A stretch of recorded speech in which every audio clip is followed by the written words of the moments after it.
Prevention is better then cure.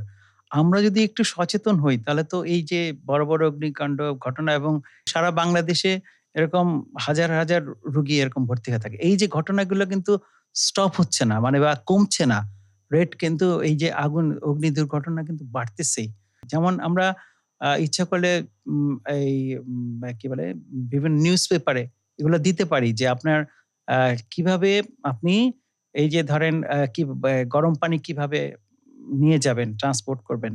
আপনি electric কাজ করবেন কিভাবে? সেটা তখন ওই গ্লাভস বা স্যান্ডেল পরে করবেন। কেমিক্যালস ব্যবহার করবেন না বা ধরবেন না সহজে। তারপরে আপনি এই যে সবসময় ফায়ার এক্সটিংগুইশার রাখবেন। বাসায়ই হোক আর যেকোনো বিল্ডিং অফিসেই হোক। যে গার্মেন্টস ফ্যাক্টরিতে আগে হতো।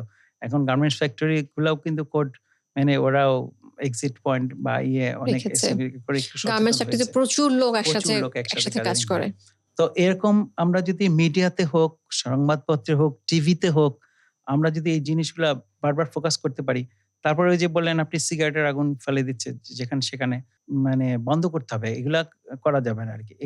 এগুলো করতে পারলে আমরা আসলে ব্যক্তি আ পর্যায় থেকে একদম শুরু করে হ্যাঁ, ন্যাশনাল ন্যাশনাল সকলকে পর্যায়ে আসলে এগিয়ে আসতে জি, হবে। জি অবশ্যই।